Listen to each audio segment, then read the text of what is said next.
Hey everybody, I'm Jason Mefford, and I'm back with Brad Miller, and we are walking a spiritual path. Now, today we want to talk about a topic that the master is not a teacher.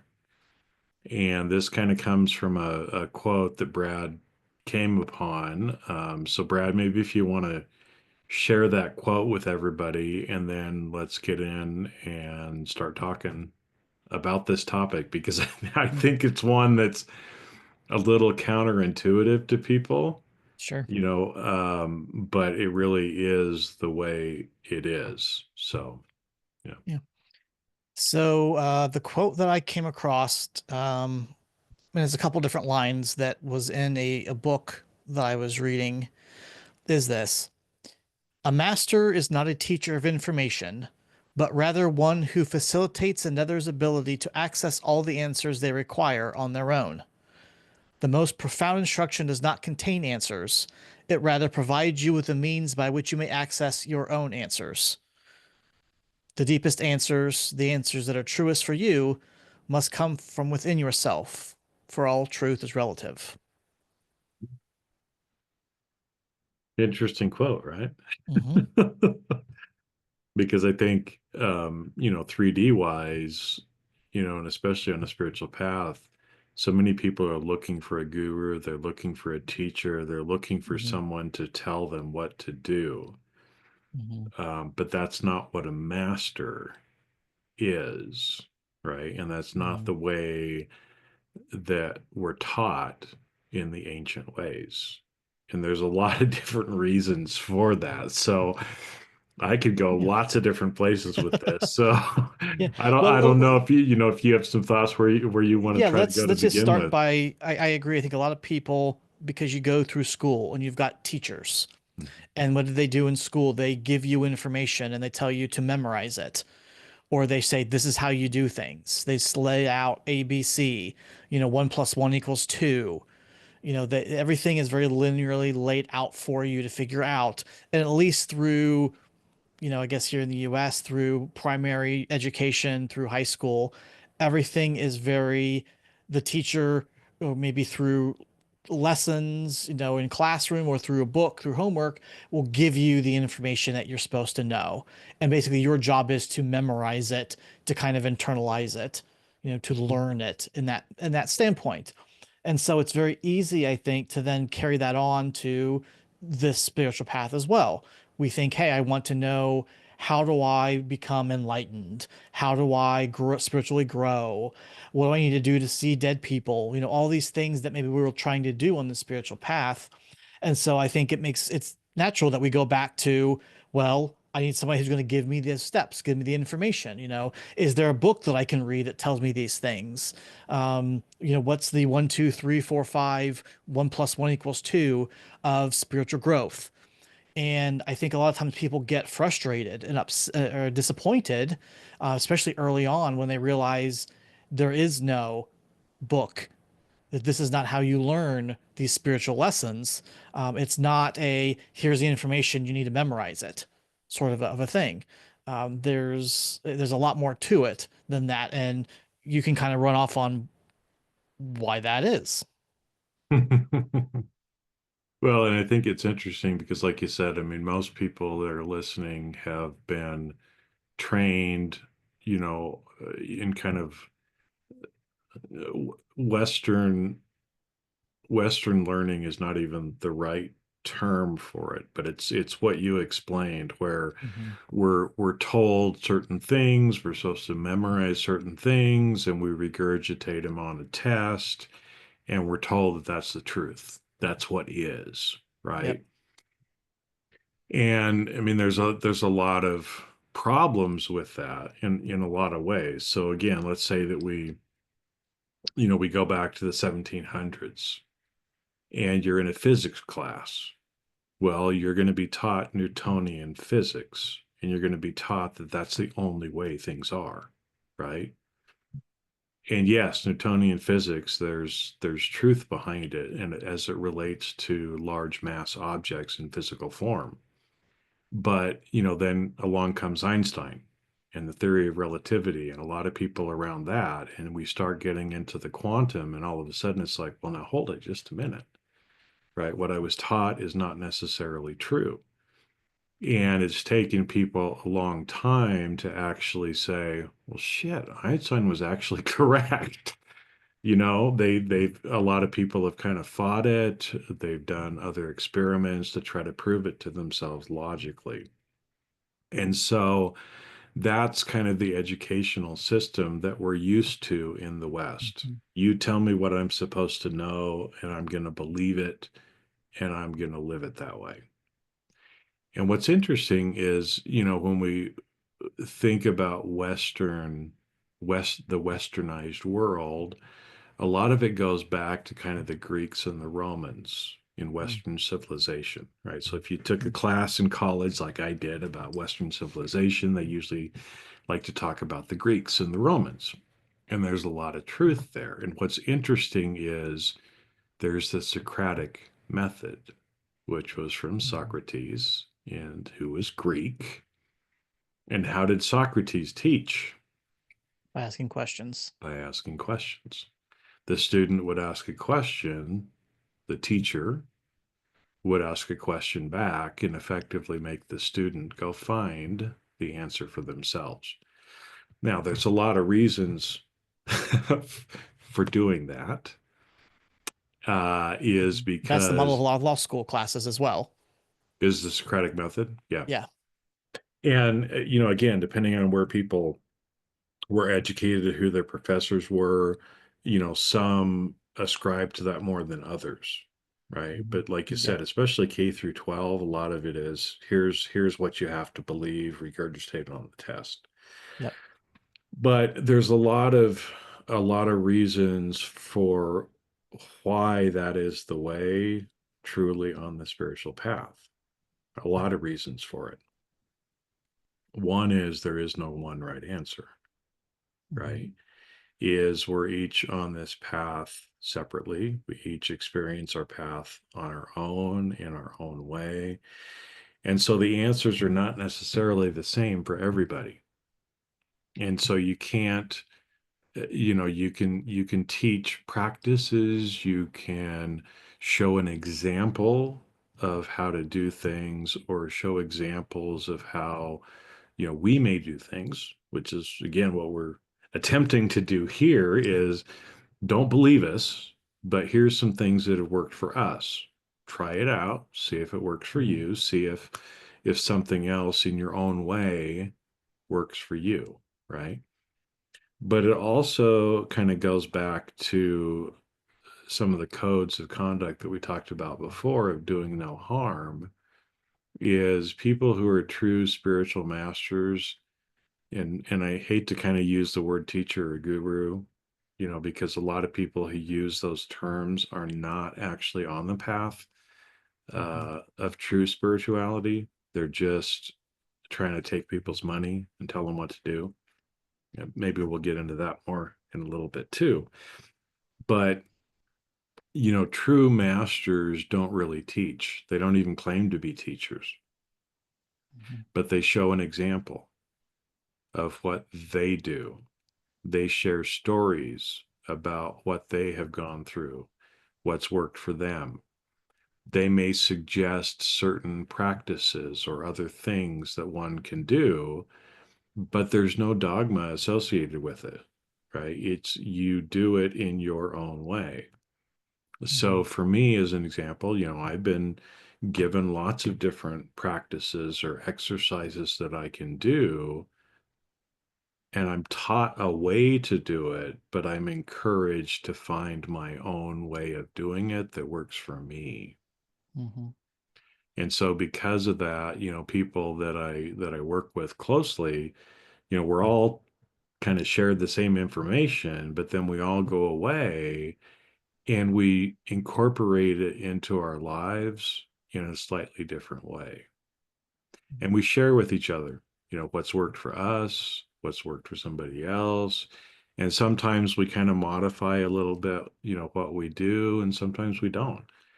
But it's ultimately about the toltequity of the art behind what it is that you're actually doing. So that's part of it. Yeah. Like I said, I can keep going. Yeah. So, Well, but before you do that, you use the word toltequity. And I don't know, it's possible that people who are listening to this don't know what that word means. So mhm. maybe I'll explain that word before we get digging any deeper. Yeah, and I'm not going to get too deep into it. But the Toltecs are a certain group of beings who are artists, if you will. They bring art to the world. And I'm not just talking about making paintings and other things like that. But, uh, Toltequity is an ancient way. It's an ancient form of wisdom, if you will, from this group of people who are Toltecs and that have showed up many times in this world. So, if you go and Google Toltec, you're going to see something about Mexico. And yes, they were in Mexico, but there are other places too.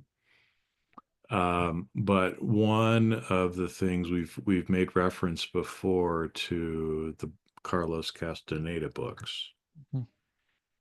that came out in 1969, I believe, which is a very interesting year for these books to come out.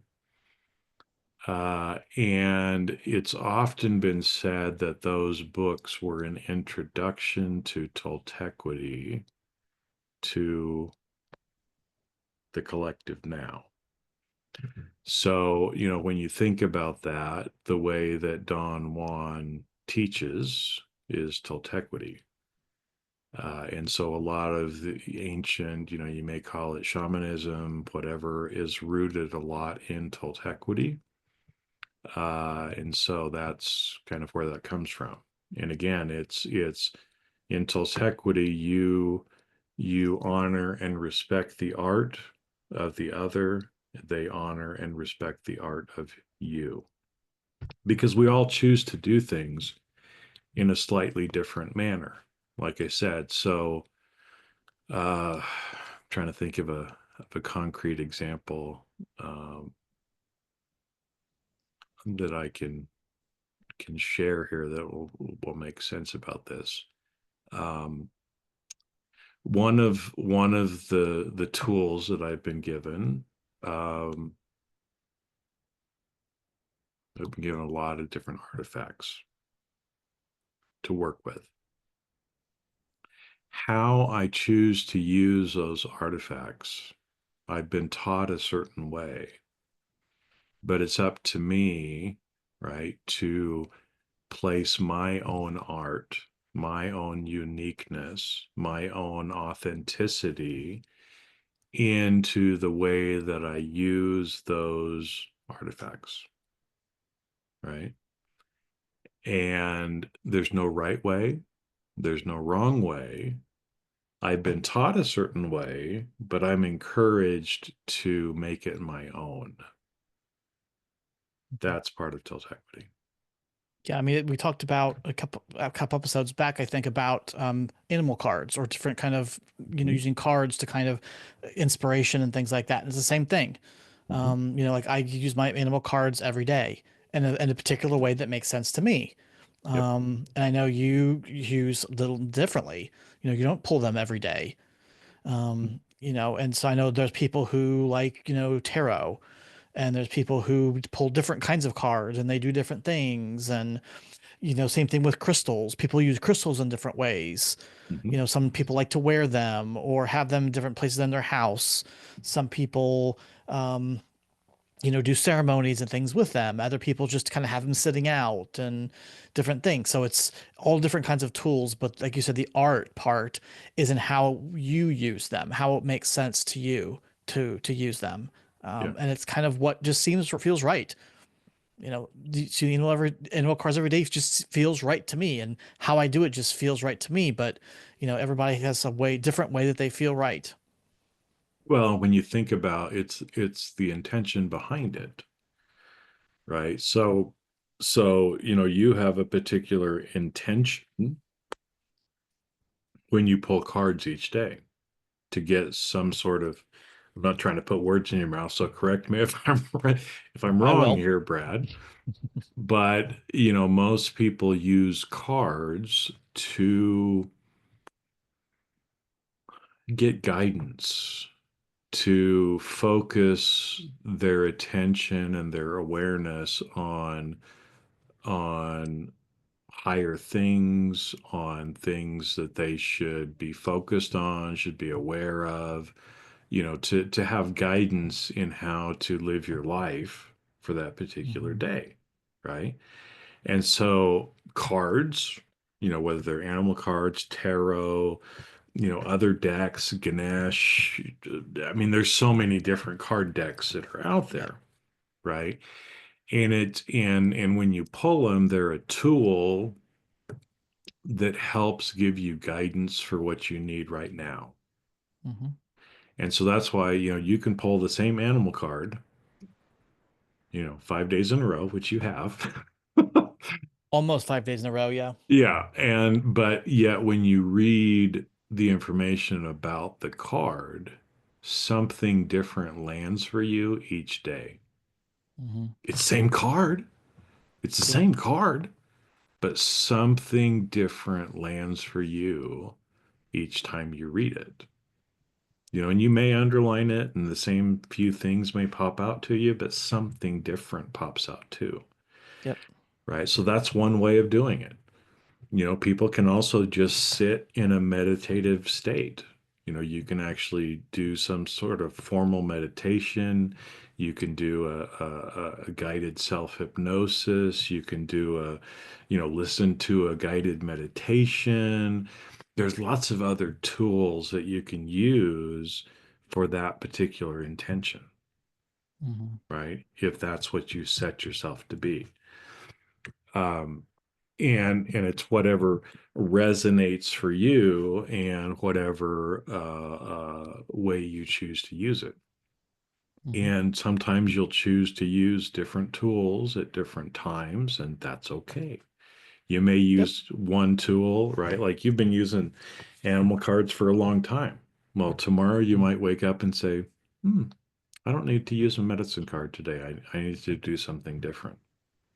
And if Hmm. that's the case, that's okay, right? Because I've done the same thing. There's certain practices or exercises that I've used, you know, hate to say religiously, but you know what I mean when I say that, not in a religious Yeah. form.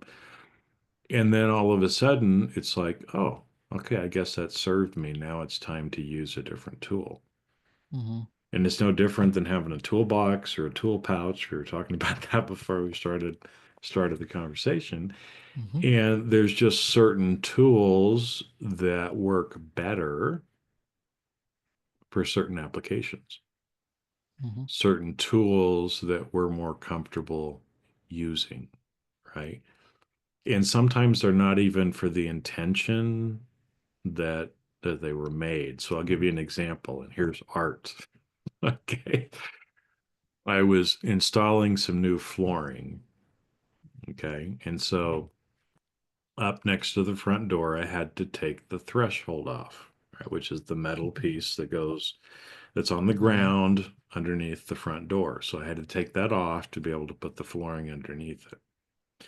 Now, it was kind of janky in how the people who built the house put this thing in there because it's a concrete floor and they just kind of drilled a hole and then put some glue stuff in it and put the screws in. So they were hard to take out, they were hard to go back in. They were Hmm. old screws, flat screw, meaning it's just a slit. Hmm. And so I did my best. I think there were five on it of using the appropriate tool, which is a flathead screwdriver to Hmm. unscrew them, screw them back in. And it worked on all of them except one that was very tough. Didn't want to go back in. Flat screws are hard because they strip. And so Hmm. once they start to strip, it's hard to turn them. And so I got down to the point where I had one screw left, and the other ones were up a little bit, but they were still good enough with the screwdriver. And so I had trouble with this last screw. And I'm like, how am I going to get this in? Right? Art, Jason's art. Well, I've had experience, right? In fact, one of the guys that used to do work with my dad, he was a Finnish concrete guy. So he was the guy who would pour like sidewalks Hmm. and things like driveways. And he used to always joke with me. And here I was, a little kid, I was between 8 and 12 probably when he told me this. This is a guy who said, yeah, because I used to watch him pound screws into wood with his hammer, and he would joke. He's like, "Yeah, screwdrivers are only good for taking the screws out. You can get them in with a hammer. Not the way you're taught to do it, right?" But that was in my awareness. That was something that I had been taught. Nobody would think of using a hammer to put in a screw. No, we're taught you use a screwdriver, right? Or an electric drill or something to put in and take out screws. That's how you're supposed to do it, right? Hmm. And so I'm sitting there, I'm like, okay, how am I gonna get this last screw in?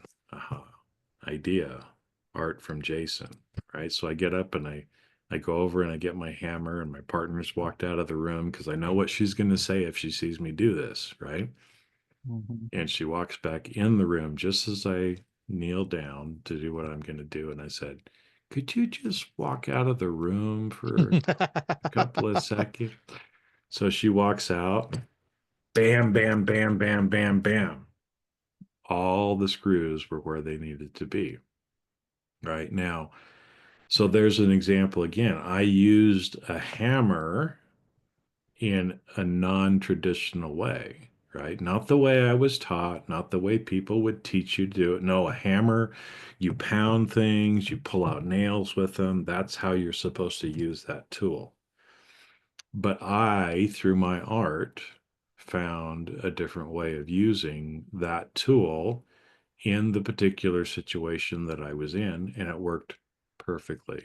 Because honestly, that one last screw was sticking up about a half an inch, and I could not get that little blankety blank to go Hmm. anyplace. One hit with the hammer, boom, it was sunk right where it needed to be. Tap, tap, tap on the other screws. They all lined up perfectly where they were supposed to be. That's toltequity, too, right? And that's also kind of in line with what we're talking about today too, right? That's not the way I was taught to do it. That's not the way you're supposed to do it, but that's the way I chose to do it, and it worked for me. Hmm. So it's the same thing in the spiritual realm as well. Your spiritual hammer to hit those spiritual screws. Exactly. Well, sometimes, you look through it because I think that's one of the things too that kind of goes back to toltequity and shamanism too, is there's no right way, there's no wrong way. It's a very practical, ancient way of living, Mm. right? And so you make do with what you have. You use your art to get done what needs to get done in the way that it needs to get done with what you have available to you right now. It's like, uh, give another spiritual example, right? A lot of times people will give offerings, right? You might go outside and, you know, caught up with gratitude for nature, and you want to leave an offering or something like that, or you see, maybe a stone or something that you feel like you're supposed to pick up, and take with you, but you want to provide some sort of an offering. Hmm. Now, in a lot of the traditions, like Native American, they would carry a medicine bag with them. And what was in the medicine bag? Well, a lot of Tobacco. times there was tobacco and other things. Why? Because they could take out a little tobacco, right, which is a sacred plant, and they could provide that as an offering, right, to Pachamama, to the tree, the rock, well, whatever it is, Hmm. right? in a somewhat ceremonial manner. Now, what if I'm out and all of a sudden I feel that and it's like, oh my gosh, I don't have any tobacco with me. What am I going to do? Oh my gosh, right? Well, there's other ways of making an offering, and it Mhm. may seem a little crass even, but you can spit. You can leave some of your saliva, some of your water, your bodily fluid that's part of you. You can urinate. And again, it's like, oh, urine, disgusting, because we're taught that it's disgusting. No, urine is holy, right? It's water that has passed through, and when it comes out of a being who is elevated, that urine is actually in an elevated state. And guess what? The trees, the plants, that's food for them. It's nitrogen, it's water, it's everything else, right? Mhm. So again, that's just kind of a simple, weird example of the same kind of thing. Yeah, no, I think I don't know if I could share this before on here, but I've gone out with my daughter before hiking, Mhm. and she doesn't have, she's not carrying things around with her, to be able to give an offering. But last time we were out, she took her water bottle and poured a little bit of water out on Yep, the same ground. thing. Same thing. It's an offering Yeah. again, right? Even Hmm. something like a water bottle and blessing with a little bit of water, because water Hmm. again is one of the holiest substances on this earth, right? It's one of the four cardinal directions, that we talked about before. So it's just kind of interesting, that way too, and that kind of goes in line with, where a lot of people would stop and go, "Oh my gosh, I don't have any tobacco with me. I was taught by my teacher, my guru, that I'm supposed to leave tobacco." And then what do? Right? Because Hmm. they're only thinking in the way that they were maybe taught, and that's not the right way, if you will. That's not the Toltec way. And it kind of leads to some other things that kind of made reference to before, of people who are true masters and are really teachers but not teachers. They don't tell you what to do. I never get told what to do. I can get guidance, but then there's usually, do it, don't do it, It's up doesn't to you. matter. It's up to Yeah. you, right? This Hmm. is what I did. This is how I may suggest doing it. Do it, don't do it, make it your own. It's up to you, right? Nobody tells you, and so I don't get prescriptive lists of things I'm supposed to do. I have lots of practices and lots of things that I could or should be doing, but literally I cannot do everything because I'm given much more than I can actually do in any given day. But because I have all those tools, I can decide, oh, remember that one I was told a year ago? I think that would be a good application for this right now. Oh, yeah, that hammer that I have. This would be a good application to use the hammer, maybe in a little bit different way than I was taught, but it will help me to accomplish my goal. Hmm. Mhm. Yeah, and I think, like you said, sometimes this frustrates people. Oh yeah, especially early on in the path. It's like, no, give me the 12-step program, right? Because Hmm. 12 steps, 10 steps, 7 steps, whatever, right? Hmm. We see that all the time in the 3D, right? Just Hmm. give me the five things I need to do and I'll go do it. Well, first off, if we give you five things, you're not going to do them anyway. You might do I mean, one. we're over 100 episodes at this point, and there's many, many things that we've suggested, practices or things you could potentially do. And I mean, I bet if somebody who's listening looks back, how many of those things that we talked about are you actually doing? Mhm. I mean, just as simple as, one thing we talk about all the time, blessing the water. How many people actually do that though? Mhm. If you're not doing something as simple as that, there's no way you're going to do any complex, No. ritual with 15 different steps and things like that. You Yeah, know, can you sit in gratitude for a minute or two a day? yeah, That's another one that we've talked about. yep, And again, some days I do better than others. I'm not perfect, sure. right? And and I think, part of that is the times and seasons of our lives too. Mm, hmm Like you said, sometimes we need things a little bit more, and then we kind of graduate or we decide something else maybe serves us better at that time. But I think what's interesting is, like you said, even though it's frustrating to people, this is one of the ways that you can tell if somebody is a true master or if they're just a charlatan, because there's a lot of charlatans that are out there. People who read a book, who don't practice what they preach, are giving you, prescriptive lists, charging you thousands of dollars to get this information, and they're telling you how you're supposed to do it. Well, if somebody's telling you how you have to do something and there's only one right way, ding, ding, ding, ding, ding, spidey senses should be going up.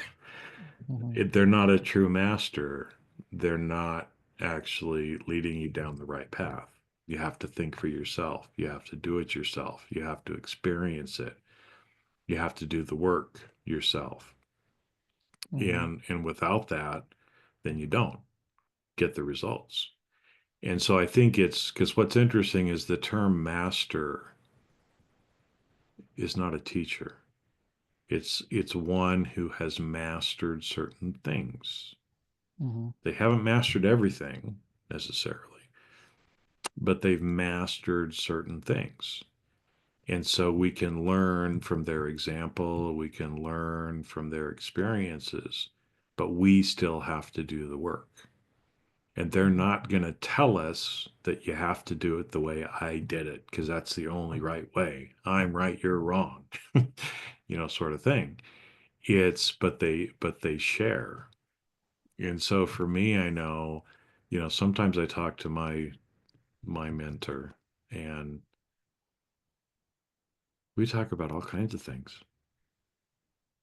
And most of the time it has nothing to do with what I think it has to do with.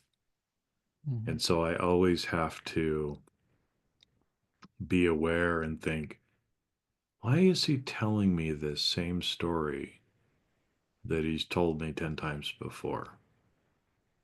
And it's just like it seems like it's just a story from his life, something that has happened that seems rather 3D in nature. hmm Well, if he's telling me the same story 10 times, it means I didn't get something. The first There's nine, yeah. the first nine. There's something else I need to get, or there's a deeper level of what Mm. I need to get. Because that happened to me this last week. I mean, he told me something else that he's told me probably 100 times. And as I was, more aware of it, as I was recapitulating on it, all of a sudden, boom, it was like a two before hit me, and this knowing just landed. And it's like, holy shit, that's what that really means. Something totally, totally new, but not new, but just landed in a different way. hmm That's how masters teach. They don't tell you what to do. They don't give you the answers. You've got to hmm find the answers yourself because every question and every answer leads to another question anyway. Sure. So, Well, and every answer is individual to you. mhm. So, like the stories that he tells for you are different stories than maybe he'll tell somebody else because it's a different lesson, a different answer they're supposed to be getting out of it. Or maybe he tells the same one, but for each person that hears it, it's got a different Exactly. meaning for them. Exactly. Because depending on the situation that we're going through, it means something different. hmm And it's also, when When we're doing what seems to be 3D things, we're not. We're doing something else. And so I know when I sit there and listen to some of these stories that, again, if somebody from the outside were listening, it's like, really? That's what he chose to speak for 2 hours about to you? You know? Hmm. Uh, yeah, because there's something else going on. It's not the story. There's other stuff going on as well. Hmm. Uh, so, Yeah. yeah. Yeah.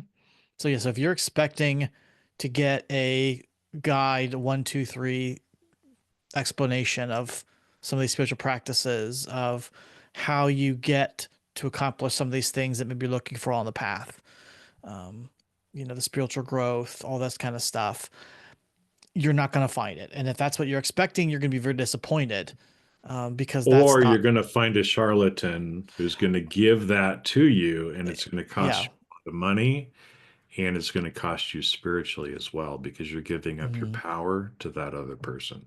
And you're still going to be disappointed because you're not getting what you actually are trying to get. Yep. You may think you're getting something, but so yeah, I mean that's a very good way. The other thing is if they ask for money, is another big thing. Is if they try to say, "Hey, if you want this, I'll teach you for X amount of money." That's also another red flag. That there's something there, because in my experience, masters, people who are really um, these guides that we're looking for, they're not charging you for what they're doing.